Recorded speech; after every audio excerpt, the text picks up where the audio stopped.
India के बारे में क्या कहेंगे? इंडिया ने तो बड़ा ज़्यादा अपग्रेड कर लिया है अपनी हर चीज़ को। आप चेक इंडियन आईटी इंडस्ट्री बहुत ग्रोथ कर रही है as comparison to Pakistani IT industry.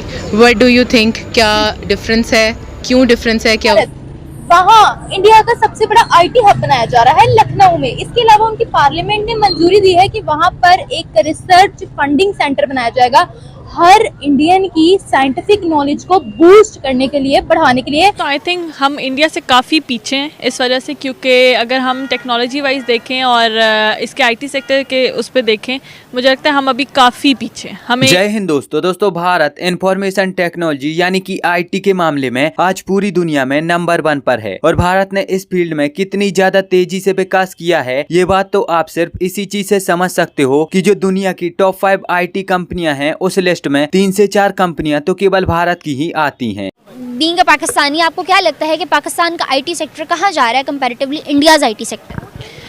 अगर हम कंपैरिजन करें तो आई थिंक हम इंडिया से काफ़ी पीछे हैं इस वजह से, क्योंकि अगर हम टेक्नोलॉजी वाइज देखें और इसके आईटी सेक्टर के उस पर देखें, मुझे लगता है हम अभी काफ़ी पीछे हैं। हमें इस पर काफ़ी फोकस करने की ज़रूरत है। अच्छा, अगर हम इंडिया की बात करें तो आपको क्या लगता है कि इंडिया के आईटी सेक्टर के पीछे इतनी तो तरक्की हो रही है, उसके पीछे क्या वजह है? आई थिंक उनकी ट्रेनिंग, उनको बताया जा रहा है कि किस तरह उनको आई थिंक वो लोग जो ट्रेनिंग जो देते होंगे उसको बताते होंगे कि बाहर के लोग इस तरह कर रहे हैं, और आई थिंक वो उस चीज़ पे ज़्यादा फोकस कर रहे हैं। आई थिंक हमारे यहाँ पे फोकस कम है, इस वजह से आई थिंक हम लैक कर रहे हैं। अब अगर देखा जाए तो उन लोगों की आपस में यूनिटी है।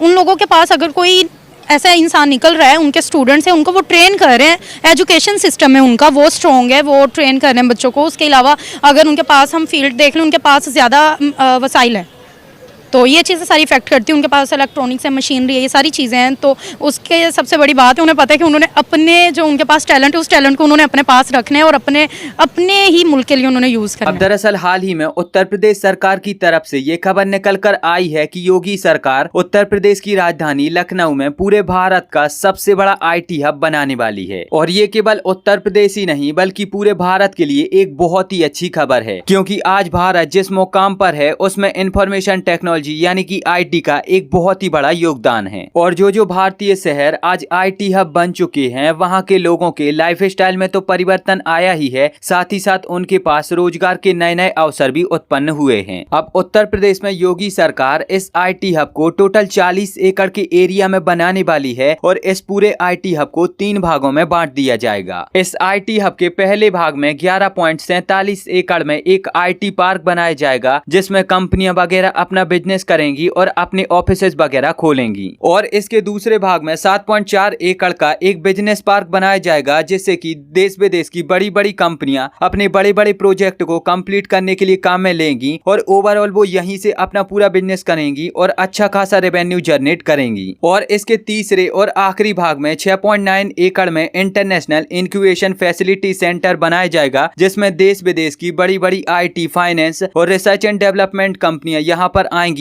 और इसमें अपना पार्टिसिपेट कर यहाँ पर अपनी रिसर्च वगैरह करेंगी। इसके बाद बची हुई जमीन में से 8.7 एकड़ में सरकार ग्रीनरी रखवाना चाहती है, ताकि जो प्रकृति का वातावरण है वो अच्छे से बना रहे और चारों तरफ बिल्डिंग होने की वजह से, यातायात होने की वजह से जो वहाँ का वातावरण है वो बिगड़ ना पाए और वहाँ पर ज्यादा प्रदूषण वगैरह ना फैले। और अंत में जो 40 एकड़ में से 5.8 एकड़ जमीन बची है, उसमें उत्तर प्रदेश सरकार वहाँ पर रोड नेटवर्क डेवलप करेगी, ताकि वहाँ पर काम करवाने वाली कंपनी और वहां पर काम करने वाले लोगों को किसी भी प्रकार से कोई भी परेशानी ना हो। अब क्योंकि ये आईटी हब 40 एकड़ में फैला हुआ होगा, तो इसमें आप पैदल तो घूम नहीं सकते, तो ऐसे में आपको किसी न किसी वाहन की तो जरूरत पड़ेगी ही। तो इसीलिए सरकार वहां पर इंटरनेशनल क्वालिटी की रोड डेवलप करेगी, ताकि कंपनियों को हर सहूलियत वहां पर प्रदान हो सके। उत्तर प्रदेश सरकार इस प्रोजेक्ट के साथ साथ विकास के कई और बड़े बड़े प्रोजेक्ट पर काम कर रही है, जिसका डायरेक्ट फायदा उत्तर प्रदेश की अर्थव्यवस्था को होगा। और इसी की वजह से जो उत्तर प्रदेश की अर्थव्यवस्था आज भारत की तीसरी सबसे बड़ी अर्थव्यवस्था है और तकरीबन 300 बिलियन यूएस डॉलर के आसपास है, वो 2030 तक बढ़कर 515 बिलियन यूएस डॉलर तक पहुंच जाएगी और भारत की दूसरी सबसे बड़ी अर्थव्यवस्था बन जाएगी। योगी सरकार उत्तर प्रदेश के आईटी हब में विदेशी और देसी कंपनियों को बुलाने के लिए एक से बढ़कर एक तरकीब लगा रही है और साथ ही साथ एक से बढ़कर एक कंपनियों को फायदे दे रही है। योगी सरकार का कहना है कि उत्तर प्रदेश के आईटी आईटी हब में आने वाली कंपनियों को हम एक स्ट्रेटेजिक पार्टनर के तौर पर देखेंगे और उनके द्वारा निर्मित की गई सेवा या फिर उत्पाद का केवल उत्तर प्रदेश ही नहीं बल्कि पूरे भारत में प्रचार करेंगे। अब योगी सरकार के इन नए नए प्रोजेक्टों को लागू करने के पीछे कारण यही है कि वो ये चाहते हैं कि जो उत्तर प्रदेश के लोग हैं उनके लाइफस्टाइल में परिवर्तन आ सके, उनका पर कैपिटा इनकम बढ़ सके और उनको रोजगार के नए नए अवसर प्रदान हो सके। क्योंकि हाल ही में एक रिपोर्ट आई थी जिसके अनुसार ये सुनने में आया था कि साल 2030 तक भारत के कई ऐसे राज्य होंगे जिनकी पर कैपिटा इनकम $2000 से बढ़कर $6000 तक पहुंच जाएगी, लेकिन इस लिस्ट में उत्तर प्रदेश का नाम नहीं था। और 2030 तक भी उत्तर प्रदेश की जो पर कैपिटा इनकम है वो $2000 से बढ़कर मात्र 2500 या फिर $3000 तक ही पहुंच पाएगी। और इस सब का कारण ये है कि उत्तर प्रदेश भारत का सबसे बड़ा राज्य है। तो कुल मिलाकर इसीलिए उत्तर प्रदेश सरकार नए नए प्रोजेक्ट लागू कर रही है ताकि लोगों की पर कैपिटा इनकम बढ़ सके और उनकी लाइफस्टाइल में परिवर्तन आ सके। इंडियन आईटी इंडस्ट्री बहुत ग्रोथ कर रही है as comparison to Pakistani IT industry.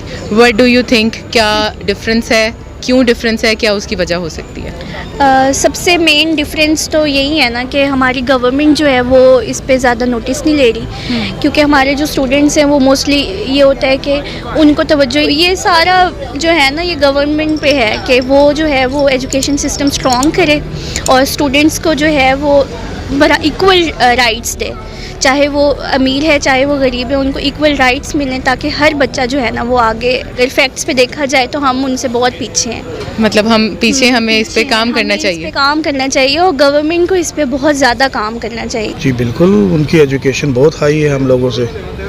उनका बच्चा बच्चा इंग्लिश बोलता है और हमारा यहाँ पे जस्ट लाइक आप मीडिया को देख लें कि उनकी जो कमर्शियल है वो भी अगर आप उनके टीवी चैनल उठा के देख लें तो उनकी इंग्लिश में आप उनकी कमर्शियल एड्स सारी इंग्लिश में होती हैं। हम लोग अभी उर्दू भी सही तरीके से नहीं, हम लोग की ऐड भी उर्दू में भी नहीं हम सही तरीके से बना। पार्लियामेंट ने एक बिल पास किया है, एक मंजूरी दी है कि वहाँ पर रिसर्च फंडिंग सेंटर बनाया जा रहा है जो लोगों की साइंटिफिक नॉलेज को और बढ़ाएगा। तो पाकिस्तान में ऐसा हो रहा है? पाकिस्तान में तो हुकूमतें खत्म है, क्या करेंगे? जो लूट के चले गए वो कहते हैं हमारे पास होंगी तो हम इलेक्शन पे जाएंगे। ये तो बड़ी दूर की बात है। ये करे अभी भारत के बारे में क्या कहेंगे? भारत तो कर सकता है जी, उनके पास इतने सूबे हैं, हर चीज कर सकता है वो भारत। सर, भारत के पास इतने ज्यादा सूबे हैं, उन सूबों को संभालना भी तो बहुत मुश्किल है ना। वो कर रहा है, हमारे पाकिस्तान वाले नहीं कर रहे। कहते हैं इमरान खान वो ढक्कोबाजी तरफ पर में करे, बस वो ढक्का पे बात इस काम से। और निगरान हुकूमत ये दुआ करो हाली इलेक्शन ही नहीं होते। 5 साल तो तलीम का कह रहे हो, लोगों पैसे होंगे तो पढ़ेंगे लोग। बड़ी मेहरबानी मैम। अब योगी सरकार जो उत्तर प्रदेश में नए नए काम कर रही है, इस पर आपकी क्या प्रतिक्रिया है? आप हमें नीचे कमेंट में जरूर बताओ। और अगर आपको ये वीडियो अच्छी लगी है तो प्लीज इस चैनल को सब्सक्राइब करके बेल आइकन जरूर दबाओ। मिलेंगे एक नई वीडियो में, तब तक के लिए जय हिंद, वंदे मातरम।